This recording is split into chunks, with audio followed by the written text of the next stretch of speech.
Assalamualaikum warahmatullahi wabarakatuh. Bismillahirrahmanirrahim.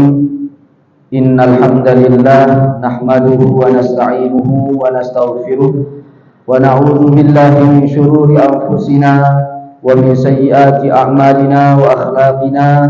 May yahdihillahu fala mudilla lahu wa may yudlil fala hadiya lahu. Asyhadu an la ilaha illallah wahdahu la syarika lah wa asyhadu anna sayyidana wa nabiyyana Muhammadan abduhu wa rasuluhu la nabiyya ba'dah.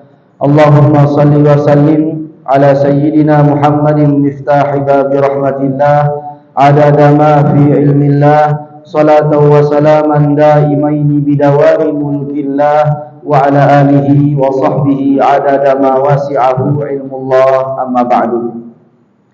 Bapak Ibu jamaah Masjid Ar-Rahmah yang dimuliakan Allah, seperti biasa mengawali kajian kita pada malam hari ini, marilah terlebih dahulu kita bersama-sama menghadiahkan pahala bacaan suratul Fatihah. Yang pertama kita niatkan untuk kedua orang tua kita, baik itu yang telah mendahului, semoga Allah Subhanahu wa taala mengampuni segala dosa, menerima segala amal, melapangkan kubur mereka. Bagi yang masih hidup bersama kita, semoga Allah Subhanahu wa taala menganugerahkan kesehatan, keafiatan, dipanjangkan usia oleh Allah Subhanahu wa taala di dalam ketaatan.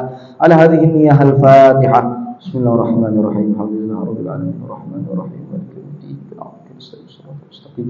Shiratal ladzina an'amta 'alaihim ghairil maghdubi 'alaihim waladdallin.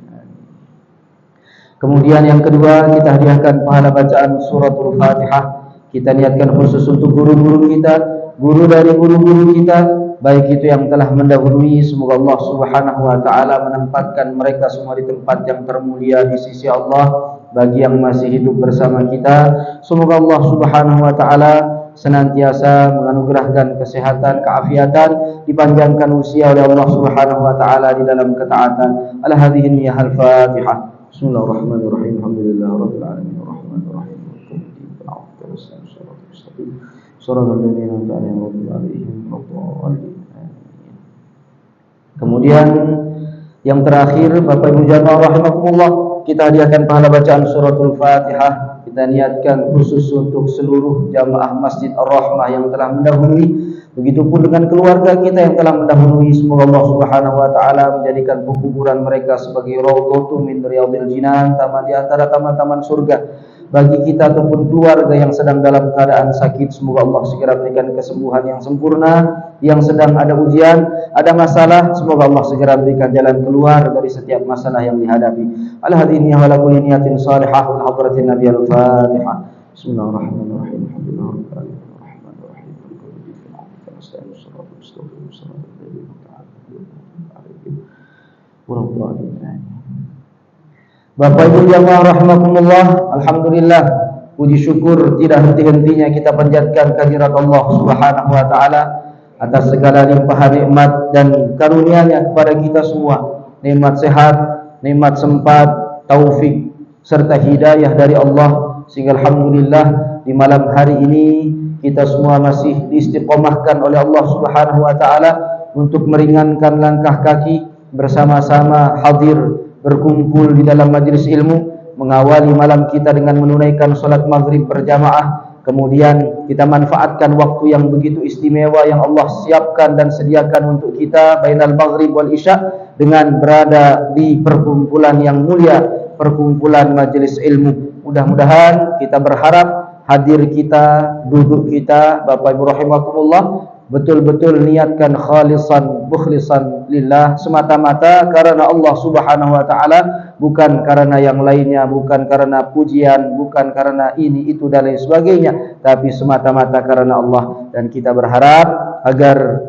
sebab istiqamah di dalam amal saleh, sebab senantiasa berada di dalam ketaatan, Allah Subhanahu wa taala mudahkan segala urusan dunia, segala urusan akhirat kita, dan yang paling kita harapkan, dambakan, agar nantinya ketika batas kita di dunia, ajal kita telah tiba, Allah tetapkan kita semua kembali dalam keadaan husnul khatimah. Amin amin amin ya rabbal alamin. Bapak Ibu jamaah rahimakumullah, Pada malam hari ini kita lanjutkan kajian kita di dalam kitab Al-Wafi Syarah Arba'in An-Nawawi, masih di dalam hadis yang ke-26, Al-Islahu Bainan Nas Wal Adlu Fihim, yang diberi judul oleh muallif sebagai Al-Islahu Bainan Nas, mendamaikan, mendamaikan antar manusia dan berbuat adil di antara mereka. Hadis ini rawi a'lanya dari sahabat Abu Hurairah radhiyallahu taala anhu, Abdurrahman ibnu Sakhar Ad-Dawsi, seorang sahabat yang terbanyak meriwayatkan hadis Rasulullah sallallahu alaihi wasallam. 5374 hadis beliau sumbernya dari beliau. Beliau berkata, qala Rasulullah sallallahu alaihi wasallam, telah bersabda baginda Rasulullah sallallahu alaihi wasallam, kullu sulama minan nasi alaihi sadaqah. Setiap sulama, sulama ini ruas, sendi dari manusia, itu ada kewajiban sedekah atasnya. Ruas-ruas yang ada di dalam tubuh, ruas jari, ruas kaki, semua sendi, semua ruas yang ada di dalam tubuh, di dalam hadis yang diriwayatkan oleh Imam Muslim, itu jumlahnya 360 Rasulullah SAW sebutkan 360 sendi yang ada di dalam tubuh manusia. Ini menjadikan manusia merupakan makhluk ciptaan Allah Subhanahu wa taala yang terbaik dari sisi apapun juga. Dari sisi fisik terbaik. Laqad khalaqnal insana fi ahsani taqwim. Allah nyatakan di dalam Al-Qur'an, sungguh kami telah menciptakan manusia dalam ahsani taqwim, dalam bentuk yang paling sempurna.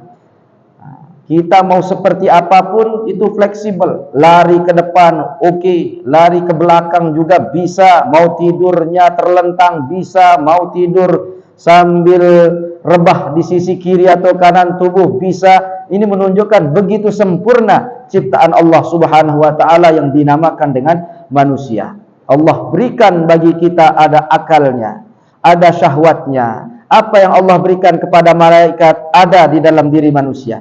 Apa yang Allah berikan kepada binatang ada juga di dalam diri manusia. Sehingga ketika manusia dapat menjadikan akalnya sebagai panduan dengan rambu-rambu agama, maka ia akan lebih mulia, lebih baik dibandingkan dengan para malaikat.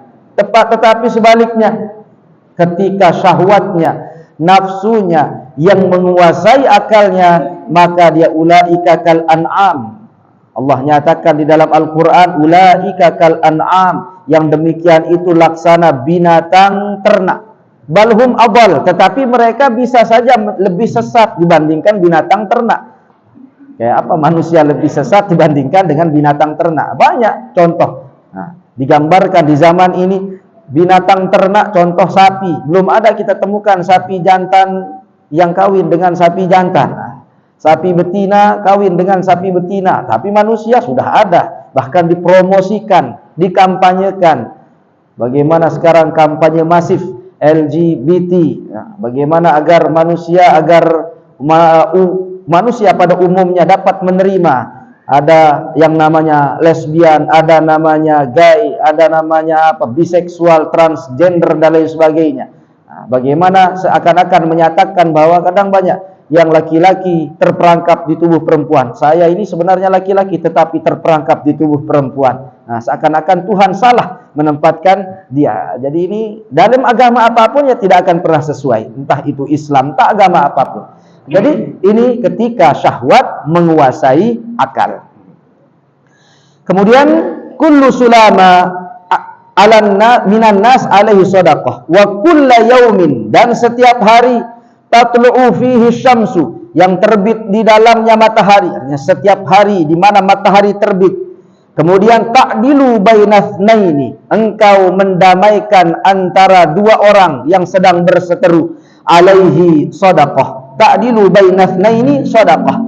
Ini ada korelasi, ada hubungan dengan hadis yang sebelumnya kita bahas, yang menjelaskan tentang luasnya rahmat Allah dan luasnya anugerah dari Allah yang Allah karuniakan kepada umat terakhir, yaitu umat Nabi Muhammad sallallahu alaihi wasallam. Begitu banyak pintu-pintu amal yang Allah berikan. Nah, di sini ditambah lagi penjelasannya oleh baginda Rasulullah SAW, setiap hari di mana matahari terbit, ta'dilu bainatsnaini, engkau berbuat adil atau mendamaikan antara dua orang yang sedang berseteru, alaihi shadaqah, maka itu bernilai sedekah di hadapan Allah Subhanahu wa taala. Ini pun yang disebutkan di dalam kitab Wasiatul Mustafa, salah satu amalan dari umat Nabi Muhammad sallallahu alaihi wasallam yang menjadikan malaikat Jibril itu tamanna, berharap untuk dijadikan sebagai Bani Adam, untuk dijadikan sebagai umat Rasulullah sallallahu alaihi wasallam. Dalam sebuah hadis dalam kitab Wasiatul Mustafa disebutkan bagaimana Rasulullah SAW menyatakan, "Ya Ali, wahai Ali," beliau bersabda kepada Sayyidina Ali karramallahu wajhah, menantu sekaligus sepupu beliau. Rasulullah sebutkan, tamanna Jibril. Jibril berharap, berkeinginan, tamanna ya berangan-angan. Berangan-angan, berharap ayyakuna min bani Adam li sab'i khisalin. Berharap dia untuk dijadikan sebagai anak Adam. Dia berharap dijadikan sebagai umat Nabi Muhammad sallallahu alaihi wasallam li sab'i khisalin, karena 3 hal, karena 7 perkara. Jadi tamannanya atau berharapnya malaikat, jangan kita bayangkan Bapak Ibu seperti syahwat basyariah, seperti keinginan manusia. Karena malaikat itu ya tidak berkeinginan, artinya tidak diberikan Allah Subhanahu wa taala syahwat. Malaikat definisinya disebut sebagai malaikah, dia hanya mengerjakan apa yang Allah Subhanahu wa taala perintahkan, wala ya'sunallaha abada, dan tidak akan pernah bermaksiat selama-lamanya kepada Allah. Tapi keinginan yang disebut di sini menunjukkan besarnya amalan-amalan yang dimiliki oleh umat Nabi Muhammad sallallahu alaihi wasallam ini yang menjadikan Jibril berharapnya untuk menunjukkan besarnya ke nilai di hadapan Allah dari amal-amalan yang dimiliki oleh umat Nabi Muhammad sallallahu alaihi wasallam tersebut. Yang pertama apa? Yang pertama as-shalawatul khams ma'al imam. Salat yang 5 waktu bersama imam. Maksudnya senantiasa melaksanakan salat jamaah. Jadi jangan diartikan salat 5 waktu ma'al imam, bersama imam. Nanti bingung bapak-bapak cari mana namanya Pak Imam. Salat sama Pak Imam. Maksudnya salat berjamaah. Jadi as-shalawatul khams ma'al imam, senantiasa menjaga salat yang 5 waktu dengan berjamaah. Dan ini rata-rata para ulama terdahulu, mereka salah satu mujahadahnya, salah satu cara mereka melatih diri untuk mendekat kepada Allah dengan senantiasa menjaga jamaah. Contoh Al-Imam Abu Hanifah, Imam Hanafi. Imam Abu Hanifah radhiyallahu taala anhu, beliau 40 tahun, arba'ina sanah, 40 tahun tidak pernah sekalipun tertinggal sholat jamaah. Bahkan bukan hanya tertinggal sholat jamaah, tidak pernah tertinggal takbiratul ula ma'al imam. Takbir yang pertama artinya tidak pernah masbuk lah selama 40 tahun mujahadahnya. Nah, ini luar biasanya para ulama terdahulu untuk mendekat kepada Allah Subhanahu wa taala. Karena kenapa kok dikejar takbir sesudah takbirnya imam? Sebagian ulama menyebutkan bahwa inti paling besar nilai ganjaran pahala di dalam jamaah itu yaitu manakala takbir yang pertama, takbiratul ihramnya seorang makmum, langsung segera sesudah takbiratul ihramnya imam.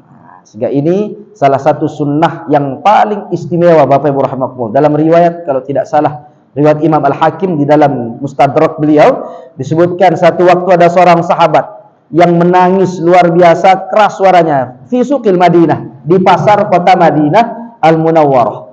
Nangis luar biasa.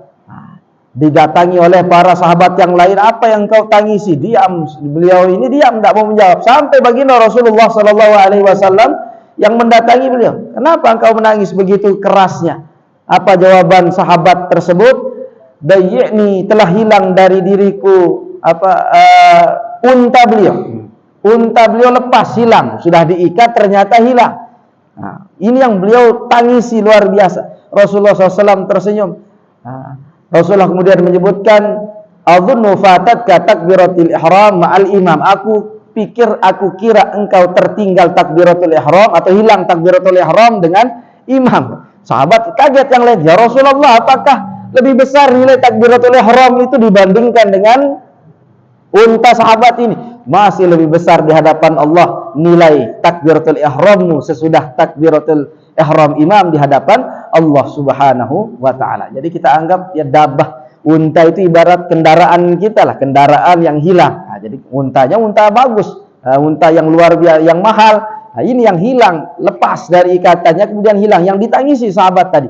Ternyata dalam pandangan baginda Rasulullah sallallahu alaihi wasallam, takbiratul ihram sesudah takbiratul ihramnya imam dalam berjamaah ini merupakan satu nilai besar, ada nilai besar di dalamnya. Yang terkadang kita sering anggap ringankan, nanti aja dulu.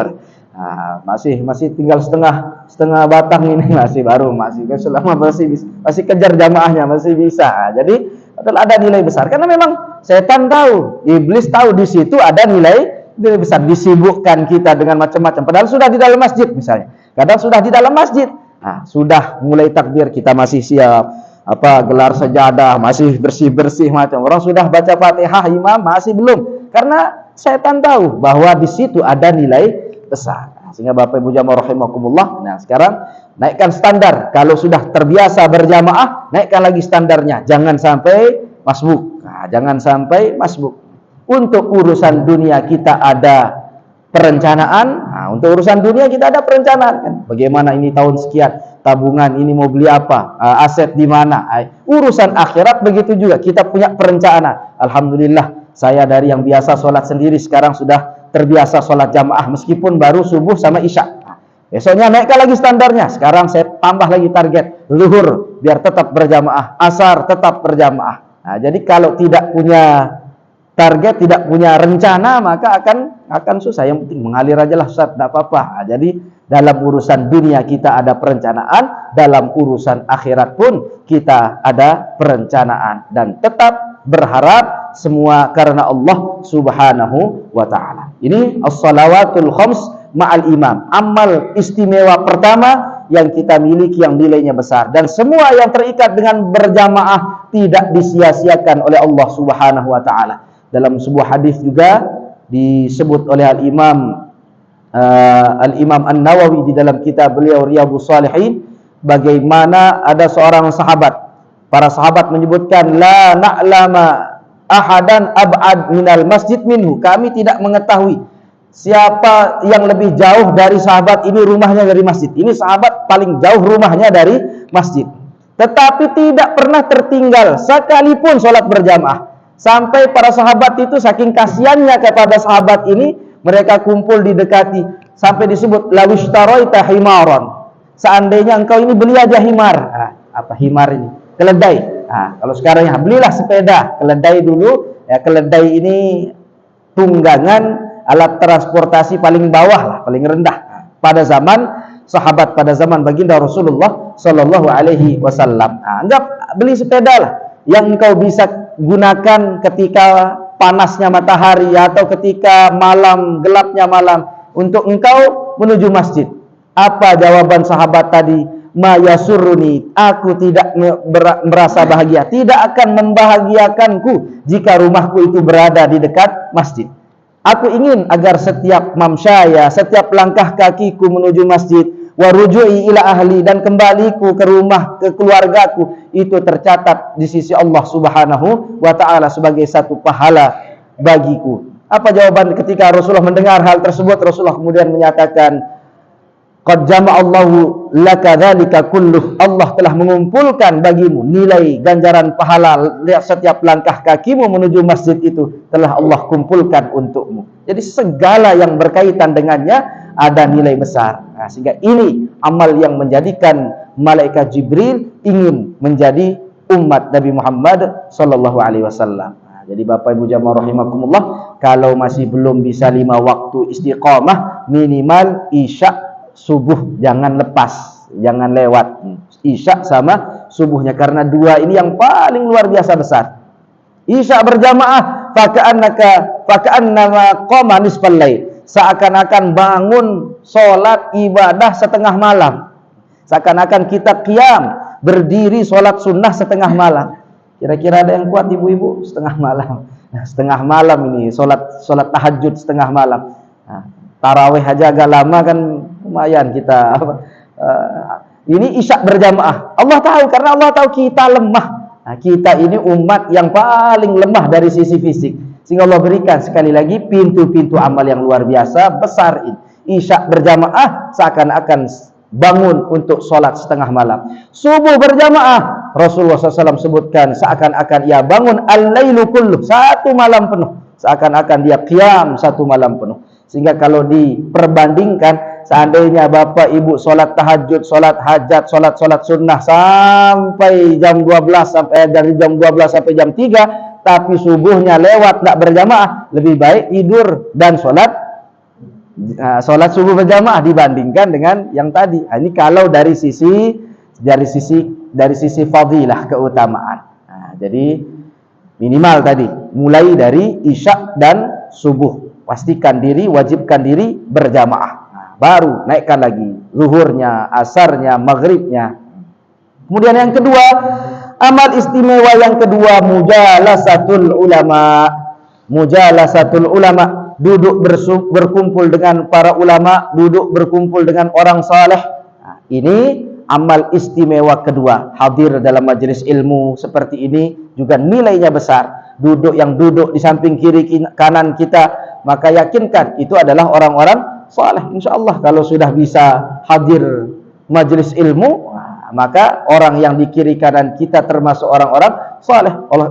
Allah kumpulkan kita dengan orang-orang saleh, dengan para ulama. Ini merupakan salah satu juga amal yang begitu besar nilainya dan menjadi obat dari hati juga. Dalam hadis yang lain Rasulullah SAW sebutkan sebagai obat dari hati seseorang. Kadang kita memang kena gundah gulana, galau, ada masalah, hati terkadang sedih dan lain sebagainya.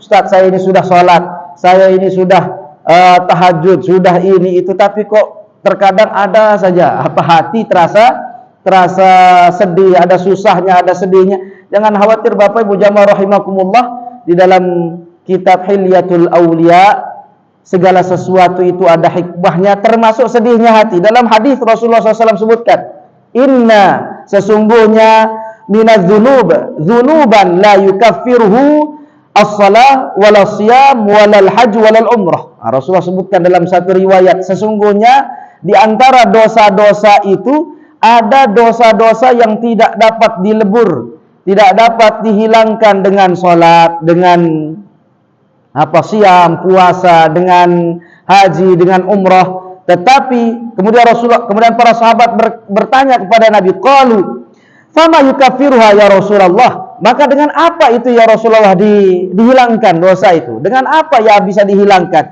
Qala, Rasulullah SAW menjawab, dengan al-humum fi talabil ma'isyah, dengan kegelisahan hati, sedihnya hati dalam mempertahankan hidup. Terkadang Al-Imam Al-Munawi di dalam mensyarahkan hadis ini, beliau menyebutkan apa yang dimaksud dengan dosa yang tidak dapat dilebur dengan salat, dengan ini itu tadi. Terkadang hati kita kadang maksiat kepada Allah Subhanahu wa taala. Terkadang hati kita ada maksiatnya yang tidak tampak, yang tidak terlihat, yang tidak tercatat oleh para malaikat. Itu yang dilebur, itu yang dihilangkan nilai-nilai dosa tadi dengan adanya rasa sedih, adanya kecewa, adanya rasa ini itu dan lain sebagainya. Nah, jadi sekali lagi segala sesuatu itu Allah Subhanahu wa taala ciptakan pasti ada hikmahnya, ada sesuatu yang besar nilainya di hadapan Allah di dalam hal tersebut. Tadi yang kedua, mujalasatul ulama, salah satu cara untuk kita salah satu amal yang begitu besar nilainya di hadapan Allah Subhanahu wa taala. Kemudian yang ketiga, iyadatul marid, mengunjungi orang sakit. Nah, ini amal ketiga istimewa yang kita miliki yang nilainya besar. Apakah tercukupkan dia dengan mengirim WhatsApp, mengirim SMS? Nah, sekarang kan mengunjungi orang sakit ya cukup lewat SMS, lewat WhatsApp. Gimana kabarnya, sehat, masih dirawat, semoga lekas sembuh. Tidak, kata para ulama, lebih utama itu langkah-langkah kaki untuk mendatangi orang yang sakit tadi. Ketika kita mendatangi, berkunjung kepada orang yang sakit, di situ akan dapat juga mengunggah rasa syukur kita kembali. Artinya tercas dia rasa syukur kita kepada Allah Subhanahu wa ta'ala, karena kita sehatnya pun terbatas dengan sakit. Dan di situ ada nilai besar ketika kita mengunjungi dan juga mendoakan mereka orang yang dalam keadaan sakit. Iyadatul marid. Kemudian yang keempat, amal istimewa yang kita juga miliki, tasyi' al-janazah. Artinya kita mengiringi janazah. Ada yang meninggal dunia, kemudian kita ikut mensolatkan, ikut memakamkan, itu juga ada nilai besar di dalamnya. Jangan pilih-pilih. Kadang ini sering kita pilih-pilih. Begitu diumumkan, wah, satu kampung tapi kurang akrab, ya sudah biar aja lah, enggak usah ikut sholatkan, enggak usah ikut memakamkan. Tapi di situ ada nilai besar. Yang meninggal yang enggak masalah, sudah selesai. Tapi bagi kita yang hidup, itu ada. Kadang kita sering kan, sudah mati dia, biarin sudah, enggak usah kita ikut sholatkan, bermusuhan. Kalau yang sudah meninggal ya sudah selesai, enggak ada urusannya dengan mereka yang masih, kita yang masih hidup. Di situ ada nilai besar yang bisa kita raih dengan ikut mensolatkan, ikut mengiringi janazahnya. Jadi tasyi' al-janazah. Kemudian yang kelima, suqyal ma', berbagi. Di sini Rasulullah SAW gambarkan dengan berbagi, memberi minum kepada orang lain. Maksudnya berbagi, bersedekah. Di situ pun ada nilai besar di dalamnya. Yang keenam, di sini yang sesuai dengan hadis Rasulullah SAW tadi, as-sulhu bainathnaini, mendamaikan dua orang yang sedang bermusuhan, dua orang yang berseteru, dua orang yang saling tidak tegur sapa satu dengan yang lainnya, dua orang yang memutus silaturahmi. Ketika kita mendamaikan, maka di situ ada nilai besar yang Allah Subhanahu wa ta'ala berikan di dalam. Bahkan di situ berbohong dalam hal kebaikan seperti ini, misalnya ada dua orang bermusuhan, kemudian tidak bisa dipertemukan kecuali dengan cara bohong, maka bohong tersebut tidak bernilai dosa. Kita datang, misalnya Bapak Ahmad sama Bapak Ali bermusuhan, kita datang ke Pak Ahmad, kenapa kok saya tidak pernah lihat main catur lagi sama Pak Ali, Pak Ahmad? Pokoknya saya tidak mau tahu sama dia lagi, tidak mau lagi sama dia, bermusuhan. Lah, kok bisa? Saya tadi baru dari rumah Pak Ali, katanya Pak Ahmad ini adalah temannya yang paling luar biasa, apapun diminta tolong Pak Ali cepat ya. Masa dibilang gitu? Padahal kita tidak pernah ke Pak Ali, tidak pernah Pak Ali itu muji-muji Pak Ahmad. Artinya kita berbohong untuk mendamaikan dua orang yang bermusuhan. Di situ tidak ada nilai dosa di dalamnya. Ada tiga tempat bohong yang tidak bernilai dosa. Yang kedua, fil ma'rakah, di dalam peperangan. Misalnya dalam peperangan untuk membohongi musuh, itu tidak bernilai dosa. Begitupun juga ketika ada dalam kaitannya dengan taruhan nyawa, misalnya ada seseorang dikejar sekian banyak orang mau dibunuh, sembunyi di rumah kita, begitu kita ada yang nanya, ada lihat bapak ini? Oh, enggak ada. Jadi di situ tidak bernilai dosa. Yang terakhir, bohongnya pasangan kepada pasangannya untuk menyenangkan hati pasangannya. Misalnya seorang suami berbohong kepada istrinya hidangkan masakan, makanan, bagaimana Pak, ini rasanya gimana? Oh, luar biasa, mantap. Padahal rasa garamnya nggak ada, pokoknya hambar dan lain sebagainya. Tapi berbohong untuk menyenangkan hati istri, tidak menjadi masalah. Ini tiga hal. Jadi tadi as-sulhu bainatsnain atau al-islah bainatsnain, ta'dilu bainatsnain. Rasulullah SAW sebutkan mendamaikan, berbuat adil di antara dua orang, itu ada nilai sedekah besar di dalamnya. Tapi yang sering terjadi, kita mengambil peran menjadi bensin kepada api yang banyak terjadi. Begitu lihat orang bermusuhan, tambah dipanas-panasi. Jadi apakah itu bernilai dosa? Dosa juga di hadapan Allah Subhanahu wa ta'ala. Provokator. Makanya salah anggota tubuh yang paling banyak hisabnya, yang paling berat siksanya dalam satu riwayat itu lisan. Lisan ini paling besar tanggung jawabnya dia, yang namanya lisan. Makanya Rasulullah SAW sebutkan dalam hadis yang lain, qulil haq walau kana murad, katakan yang baik, katakan yang benar meskipun itu pahit. Dalam hadis yang lain, falyakul khairan aw liyasmut. Nah, Rasulullah SAW sebutkan dalam satu riwayat yang lain, falyakul khairan, berkata yang baik, aw liyasmut, atau diam. Diamnya di sini para ulama menyebutkan apakah ketika dia bukan sesuatu yang bernilai maksiat itu juga lebih baik dia. Sebagian besar ulama menyebutkan ya, misalnya berbicara ya ngalor ngidul, tidak jelas, tak ada nilai dosa di dalamnya, tapi tetap khawatir tergelincir kepada dosa, maka lebih baik untuk diam. Kemudian yang terakhir tadi, di antara amal-amal istimewa yang kita miliki, senantiasa berbuat baik kepada tetangga dan anak yatim. Jadi berbuat baik kepada tetangga dan juga kepada anak-anak yatim. Ini luar biasanya Islam. Tidak hanya mengatur hubungan dengan Allah Subhanahu wa taala, tetapi bagaimana juga hubungan dengan sesama manusia. Kemudian selanjutnya, Bapak Ibu rahimakumullah, wa tu'inur rajula fi dabbatihi wa tahmiluhu 'alaiha, dan engkau membantu seseorang fi dabbatihi, untuk menaiki tunggangannya. Nah, kalau zaman baginda Rasulullah SAW terkadang susah untuk naik ke atas unta, untuk naik ke atas kendaraan, maka di situ ketika membantu seseorang untuk menaiki tunggangannya, fatahmiluhu 'alaiha wa tarfa'u lahu mata'ahu shadaqah. Nah, dan engkau membantu untuk menaikkan barangnya, barangnya ke kendaraannya, itu pun ada nilai sedekah. Ini untuk menunjukkan hablum minan nas, yang pada masa ini, zaman ini mulai banyak tergerus.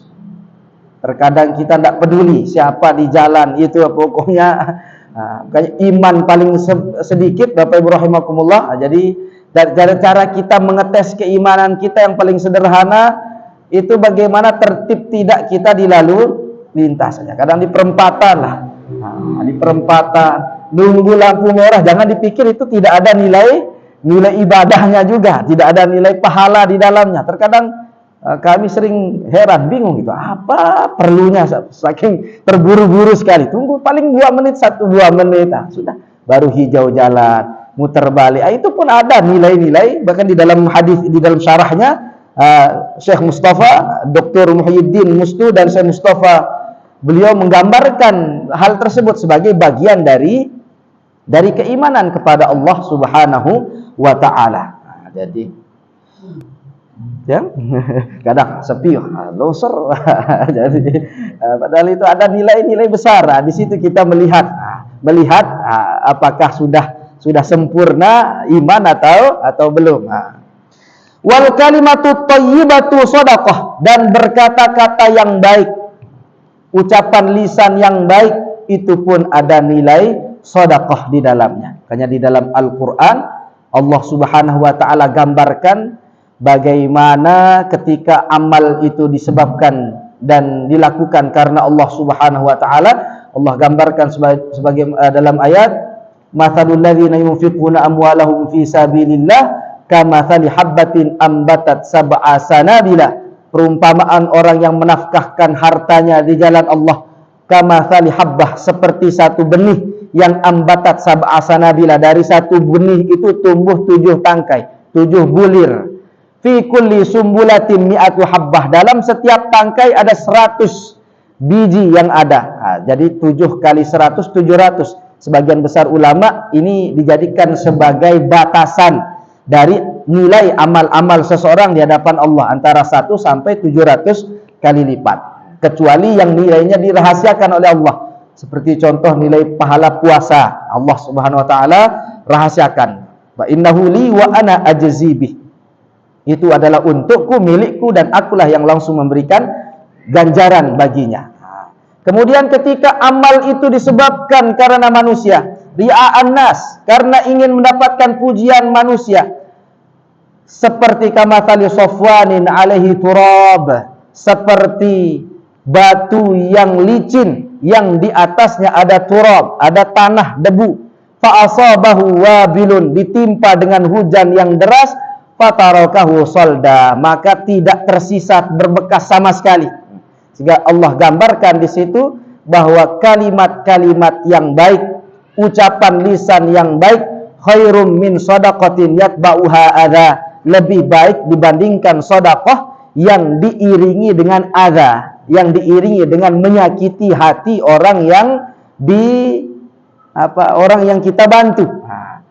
Jadi kadang sering begitu kita membantu orang seakan-akan kita ada memiliki miliki hak kepada orang tersebut. Nah, jadi ketika kita membantu seseorang dikarenakan bukan karena Allah, maka ketika tidak sesuai harapan baliknya dari orang tadi kepada kita, maka kadang kita akan kecewa. Nah, maka pasti seseorang itu akan kecewa. Nah, dan seringkali berkata, kalau bukan saya tidak bisa.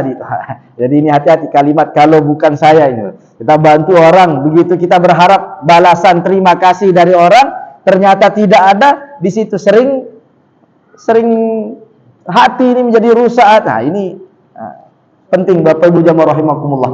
Ketika kita membantu orang lain, maka semata-mata sekali lagi niatkan karena Allah. Jangan harap balasan dari manusia, karena balasan manusia itu kadang tidak sesuai dengan apa yang kita inginkan. Jadi entah itu pujian terserah, entah itu cacian terserah, tidak ada hubungannya, karena kita transaksinya bukan dengan sesama manusia tetapi dengan Allah Subhanahu wa taala. Dan mumpung kami ingat Bapak Ibu jamaah rahimakumullah, ini bahas masalah sedekah, kami sampaikan juga Bapak Ibu, para jamaah, para wali santri, simpatisan Pondok Darul Aman, ini kami menerima laporan beberapa hari terakhir banyak sekali sekelompok orang yang berkeliling, kadang dari rumah ke rumah. Ini terjadi di daerah Keru, Umbe, Babu Salam, Gerung, dan ternyata di satu toko di Sweta juga banyak yang keliling minta sumbangan dengan membawa foto kami dan juga gambar bangunan pondok untuk pondok katanya. Sementara pondok sama sekali selama ini tidak pernah meminta sumbangan dalam bentuk apapun yang keliling-keliling. Nah, ini sehingga mohon untuk mawas dan berhati-hati karena banyak terjadi, ternyata sampai di Lombok Tengah juga. Baru kami disampaikan di Lombok Tengah juga banyak di beberapa tempat yang sama mengatasnamakan pondok pesantren Darul Aman. Ini kami sampaikan dan mohon untuk saling mengingatkan juga mungkin kepada keluarga yang lain, kepada tetangga jamaah dan lain sebagainya, jika ada pihak yang mendatangi dengan modus meminta sumbangan atas nama pondok pesantren Darul Aman, mohon untuk tidak ditanggapi karena tidak pernah kami meminta sumbangan dengan dalam bentuk apapun dengan berkeliling tadi. Kemudian yang selanjutnya Bapak Ibu jamaah rahimakumullah, wa bikulli khutwatin. Nah, di sini dan dalam setiap langkah tamshiha ila shalah, yang engkau langkahkan, yang engkau berjalan untuk menuju salat, alaihi sedekah, itu pun ada bernilai sedekah di hadapan Allah Subhanahu wa taala. Bagaimana Ustaz kalau kita pakai kendaraan? Nah, misalnya kalau pakai motor, apakah itu juga ada nilainya? Sebagian besar para ulama menyebutkan ya, ada nilai sama seperti dengan melangkahkan kaki. Sebagian lagi ulama menyebutkan nilai melangkahkan kaki itu lebih tinggi dibandingkan dengan menggunakan kendaraan. Tapi kalau Bapak Ibu, mana lebih utama Ustaz? Saya pakai jalan kaki tapi nanti khawatir terlambat, atau pakai kendaraan tapi dapat keutamaan, bisa sholat qobliyah, bisa sholat yang ini itu, dan tetap lebih utama menggunakan kendaraan. Kemudian watumitul adza anit tariq sedekah, kita menghilangkan gangguan di jalan, entah itu duri, entah itu beling, entah itu apapun, artinya sesuatu yang menghalangi mereka orang yang menggunakan jalan tersebut, alaihi sedekah, itu pun juga ada bernilai sedekah di hadapan Allah Subhanahu wa taala. Begitupun sebaliknya, membuat sesuatu yang menyakiti para pejalan kaki atau jalan umum, itu pun ada nilai dosa di dalamnya. Nah, ini sering hati-hati Bapak Ibu jamaah rahimakumullah juga. Nah, hati-hati ketika bangun rumah, ketika ketika kita bangun rumah atau apa, pasirnya kah ketika membangun. Jadi kalau memang tidak ada tempat lain, minta ridho dulu ke orang tetangga di sekitar dan lain sebagainya. Atau parkir, ini paling sering jadi masalah. Parkir mobil di jalan, parkir motor, itu termasuk bagian dari gangguan-gangguan di jalan yang terkadang kita tidak sadari. Ini pun ada nilainya di hadapan Allah Subhanahu wa taala. Wallahu a'lam bissawab. Masuk waktu Syam. Kita ada pertanyaan Bapak Ibu? Silakan.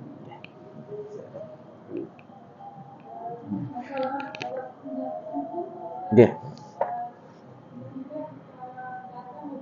Nggih. Nggih. Nggih. Ada. Baik. Lama. Ya. Ya, nggih. Takbiratul ihramnya. Nggih. Takbiratul ihram. Nggih. Baik. Sekarang kasus kita sholat sunnah qobliyah subuh yang nilainya besar, yang Rasulullah SAW sebutkan khairun minad dunya wa ma fiha, lebih baik dibandingkan dunia dan segala isinya.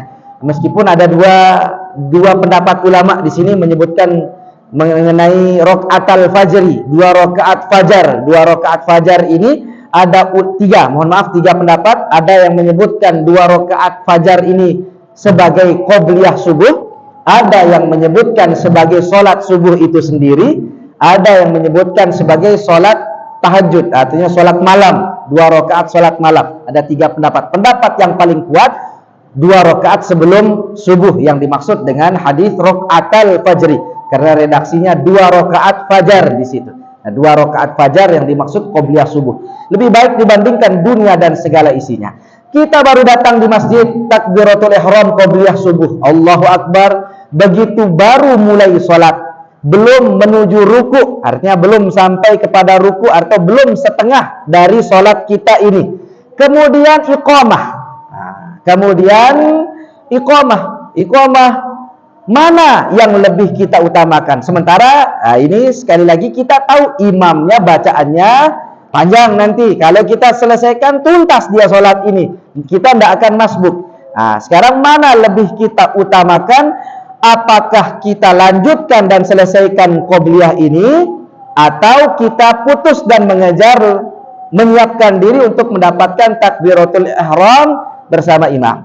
Dalam pendapat mayoritas dan muktamad para ulama menyebutkan jika sholat sunnah itu belum sampai nisfah, belum setengahnya, artinya baru mulai, belum sampai dapat 1 rakaat, maka al-aula lebih utama dia putus sholatnya dan dia bergegas untuk menyiapkan diri ikut sholat berjamaah. Tapi kalau sudah mendekati, artinya sudah rakaat kedua sudah ruku, rakaat kedua sudah sujud, rakaat kedua iqamah, maka lebih afdalnya dia menyelesaikannya. Tapi kalau masih awal, lebih utama dia memutuskannya dan mengejar langsung menyiapkan diri untuk sholat berjamaah. Kemudian dalam qobliyah subuh ini, sebagian ulama membolehkan dia dikerjakan ba'da subuh. Ada ulama yang berani berpendapat boleh dia dikerjakan sesudah sholat subuh jika tadi tidak dapat dia kerjakan sebelum subuh dikarenakan ada uzur. Karena ada uzur-uzur yang yang secara syarak dibenarkan. Seperti contoh, kita sudah bangun, sudah siap, ini sudah menuju masjid. Begitu azan berkumandang sakit perut misalnya. Kita qada hajat dulu, kemudian selesai qada hajat, baru selesai wudhu, iqamah. Aduh, qobliyah subuh saya ketinggalan misalnya. Maka dalam keadaan yang demikian dia boleh, sebagian ulama, pendapat sebagian kecil ulama membolehkan untuk mengerjakannya sesudah subuh. Niatnya bukan qadaan, tetap adaan. Tetap niatnya usolli sunnah atau qobliyah atau subhi rakaat ini adaan, bukan qada, tidak diqada, tetap adaan dia hitungannya. Dan boleh diamalkan juga dengan syarat tadi, karena uzur syar'i. Tapi kalau nggak ada uzur syar'inya, memang karena lagi nonton bola misalnya, ini sudah azan, aduh nanti gol nanti ini. Begitu sudah iqamah baru ke masjid. Nyesel saya tadi enggak qobliyah subuh. Sekarang sudah saya enggak bisa. Jadi tadi kalau ada uzur syar'i. Wallahu a'lam bishawab.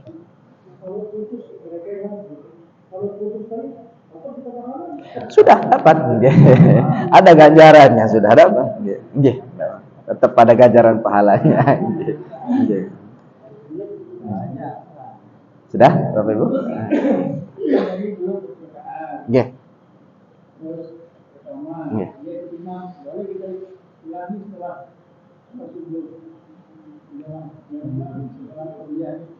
Nggih, itu boleh.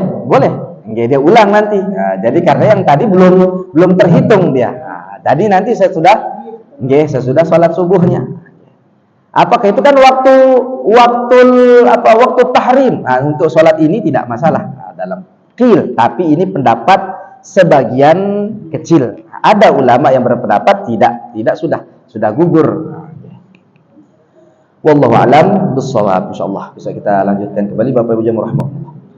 Bismillahirrahmanirrahim. Alhamdulillahirabbil alamin, hamdan na'imin, hamdan syakirin, hamdan yuwafi ni'amahu yukafi'u mazidah. Ya Rabbana lakal hamdu lakal syukru kama yanbaghi li jalali wajhikal karim wa 'azimi sultanik.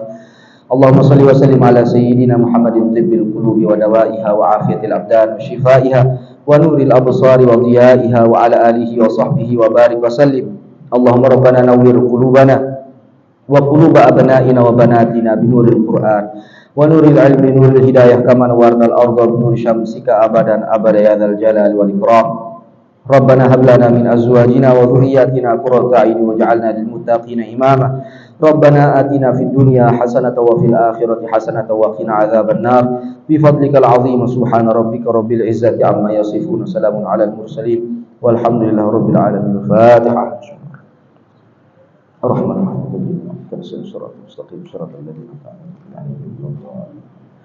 Wabillahi taufiq wal hidayah. Assalamualaikum warahmatullahi wabarakatuh.